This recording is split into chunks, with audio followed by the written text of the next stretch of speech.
Hello and welcome to another edition of 4 Minutes, proudly brought to you by Bennelong Funds Management. This week calls for more responsibility to be placed upon MIS providers with respect to consumer protection. Take a look. The fallout from a number of failed managed investment schemes is continuing for financial planners, with 11 cases referred to FOS in recent months being found in favour of the consumer. FPA's Dante De Gori said FOFA has addressed many issues around such schemes, but added that responsibility needs to be placed among other players in the industry. FOFA will definitely help in respect to removing conflicted remuneration and commissions and volume payments, etc., which will stop financial planners from recommending inappropriately products as a result of the remuneration. However, there is more required in respect to the development of these products, whether these products are actually appropriate for consumers, whether they should be regulated appropriately. And there are a number of gatekeepers, if you like, that play an important part in the development of the product all the way through the recommendation of that product.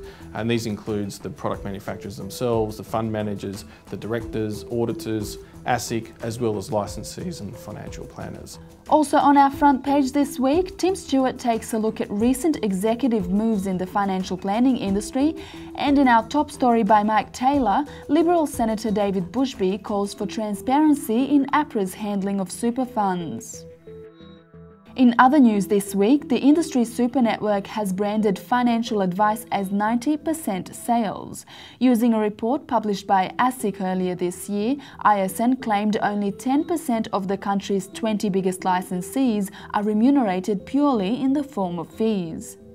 Meanwhile, ISN chief David Whiteley refused to answer questions at the AFA National Conference about the amount of money his organisation spends on national advertising. The Compare the Pair campaign is currently being reviewed by ASIC following concerns raised by the federal opposition. NAB's full-year results are in, and the banking group posted a 23.6% profit increase to $5.2 billion, but MLC and NAB Wealth struggled, posting a 12.5% decrease in cash earnings. AMP has posted its third quarter cash flow report, which shows the departure of a Hill Ross practice saw the company suffer $192 million in net cash outflows. Commonwealth Financial Planning has entered into an enforceable undertaking with ASIC, aimed at improving the overall risk management framework of the licensee. The AFA has unveiled its new advertising campaign at its national conference last week, which will aim to promote the value of financial advice. Channel 7 anchor Naomi Robson has been selected as its brand ambassador.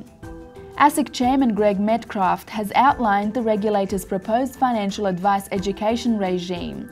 Among proposed measures is the introduction of the national entrance exam for all new financial advisors as of next year, and the online knowledge update review to be completed by all advisors every 3 years.